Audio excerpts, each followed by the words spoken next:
Hi, Gentry. Hey, good morning, Abby. Our next guest has built her career speaking the truth with grace under fire. She went from the White House press room to the CNN primetime lights. She's the steady voice we turn to when politics gets loud. And now she's diving deep into history with her new book, A Dream Deferred, where she's exploring the life and legacy of Reverend Jesse Jackson. She's the calmest and coolest in cable news. Let's hear it for Abby Phillip. Good morning, Abby. Hey, good morning. Good morning. Thanks for having me. So in the book, you tell this story about how Reverend Jackson and his campaign basically builds this blueprint that the Democrats are still using today. What part do you think that Reverend Jackson's playbook, what part of it do you think these modern leaders are really relying on most? Yeah, I think there's several political figures that I think are directly out of the Jesse Jackson playbook. And they're the ones who are running on this economic populist message of, just talking to people about their day-to-day lives and the way in which, frankly, the system isn't working for them. Jesse Jackson, I think the best way to think about him was that he was the ultimate outsider candidate. He had not run for politics, for a political position before. He was somebody that everybody discounted, and he came in second place in the 1988 primary. And so the outsider coming in to disrupt the system on behalf of regular Americans, that's a theme that we're seeing in a lot of politicians like the Bernie Sanders of the world, like AOC and Zohran Mamdani, who I think now have kind of, they've joined forces now in this New York City mayoral race. But those are the themes that I think he really focused on. But also, when you look at the Democratic Party today, it's a diverse, multiracial, multi-ethnic, it's all the different people. And that's partly of Jesse Jackson's creation. He went out there and registered all those voters and brought them into the Democratic Party. And that is one of the reasons that the Democratic Party looks the way that it looks today. One thing I always respected about Reverend Jackson is even though he saw segregation firsthand, he couldn't even swim in the same pools as the white kids. To me, he never became bitter. I mean, how do you think he turned that anger into positive energy instead of the hate? And how can that be taught more? It's such a good point that, he was always somebody who was talking to the people that other people didn't want to talk to. He went into the Deep South. He went back to Selma when he was running for president and met with a political elected leader down there who had been one of the state troopers beating civil rights activists. And he talked to him and gave speeches in the Alabama State House and was always talking to the people who maybe 10 years ago would have thought of him as less than human. And I think that is a theme in his campaign, was that he went to the places that people would have told him he was unwelcome. He spoke at Farm Aid, the big concert that was there to raise money for American farmers. He was in Missouri and rural Iowa. He always went to the places where even other Democrats wouldn't go. And I think that is something that people don't know very much about Jesse Jackson. I think they definitely think of him as somebody who only spoke for and to Black people. But in those campaigns, that's not really what happened. He spent a lot of time talking to every type of American that you could possibly imagine. And he really wasn't the establishment's pick either. He kind of had to make the establishment adjust. Do you find any similarities at all with President Trump in the way outsiders, he's kind of an outsider and he forced his way into the party? Is there a similarity there with Reverend Jackson and Trump? Very much so in my mind. And don't get me wrong, politically, they have nothing in common.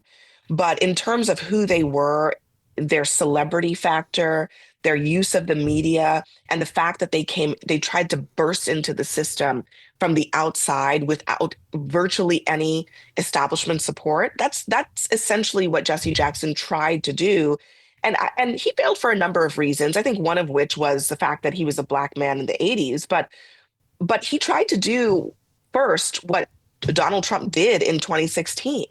And people don't remember, I think, as much now because so much time has passed. But in the 80s, he was a massive celebrity. And he was, kind of somebody who was always around, always on television, always in the public eye, in culture, in politics, all kinds of different realms. And just like Trump, he used that celebrity to get farther than all these other establishment figures could get. I mean, Joe Biden ran for president in 1988, and he didn't even get to the primaries. He was a sitting United States senator. But Jesse Jackson was able to get all the way to the convention, basically, partly on the power of his charisma and his celebrity, and on this message that kind of broke through more than I think most establishment figures thought that it would. We're with CNN's Abby Phillip. You know her from Newsnight on CNN. We're talking about her powerful new book. It's called A Dream Deferred, and we're diving into the life and legacy of Reverend Jesse Jackson and how it really changed Black political power. And when I was doing my research, Abby, I realized that he had that remark in 1984 that he got hammered for, and his relationship with the Jewish American voters, which he denied this at first. It strikes me, though, that Democrats and Republicans alike, this is one thing that they agree upon. You cannot question U.S. policy or support for Israel. It's almost politically unspeakable. And that seemed to be the case for Jesse Jackson. Now, was there ever proof that he made those comments? And why is it mentioning anything about Israel policy immediately is bad news for Democrats and Republicans? Well, I think that there are two aspects of this. And the first is that he eventually acknowledged that he made those comments. It wasn't recorded, but it was said in private, and he thought he was off the record with some reporters, and it ended up being a newspaper. And he eventually apologized for it. And I think that that was a lesson for him in dealing, it was a crisis management kind of situation where his instinct was to say, I didn't say it. But then he ultimately had to own up to it and eventually gave a speech, apologizing for it. And I think had he done that earlier and more forcefully, he might have been able to get past it. But separate from that, he was already on thin ice because, to your point, I mean, I think this has always been the third rail in American politics, and it was even more so then than it is now, because back then it was not okay to even really talk about Palestinians.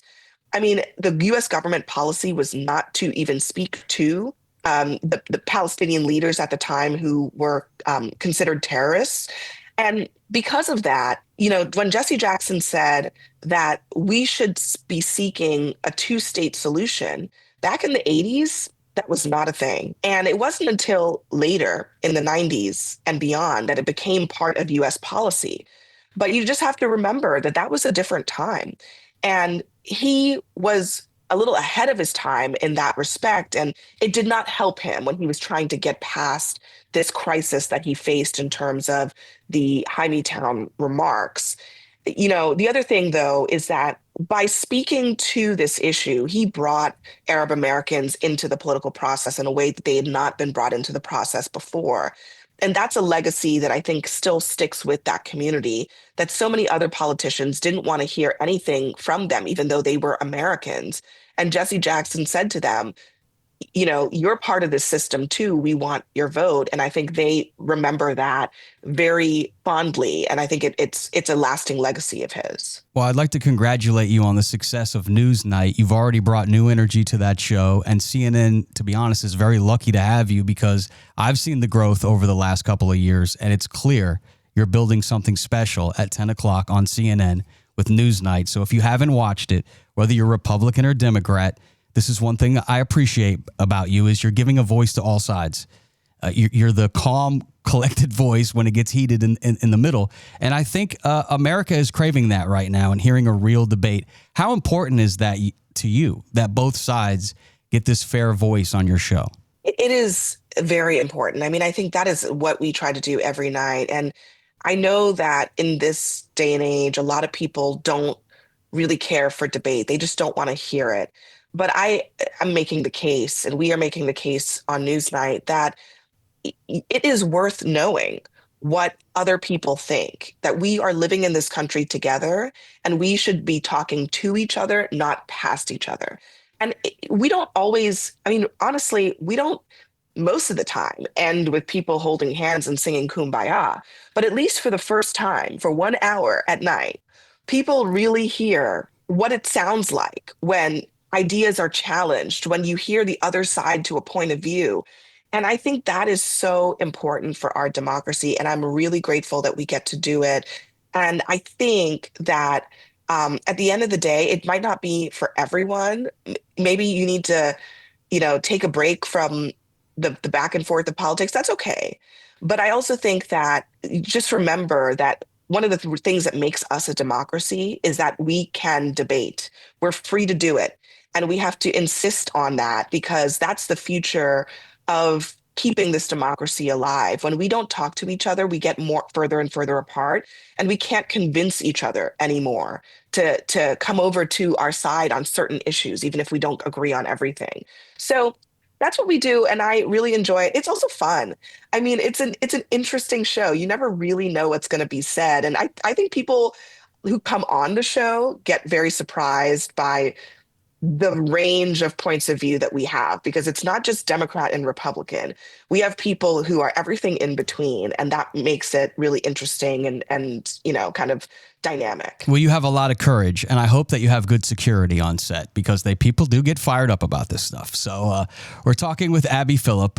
She's the host of Newsnight. She's also got a brand new book out, A Dream Deferred. She takes us to the inside of Jesse Jackson's historical presidential run. What's something that most people don't know about Jesse Jackson, something that's made him human to you? Yeah. I think most people don't think about how much of his life since he was in his early 20s, he was at just physical peril. I mean, he came out of a movement where people were getting assassinated left and right. And I think he lived practically his entire life with the fear of not living to be where he is today, 84 years old.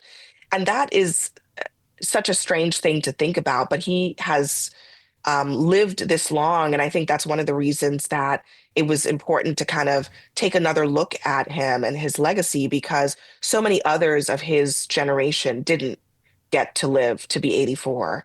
And what it's like to spend so much of your life, he only had Secret Service protection when he was running for president, but all the rest of his life, he was just out there with that risk hanging over his head. His family lived with that trauma. And I think that's something that I don't think people give him enough credit for, the willingness to put himself out there in order to do the things that he did. You've studied Jesse Jackson. You've studied many politicians. Jesse, a man who used his microphone to move mountains. You have a powerful microphone, Abby. Every night you're on CNN. Do you ever think about what it would look like if you were the voice on the campaign trail instead of behind the news desk? Have you ever thought of that? Because I could see you as the next president, Abby.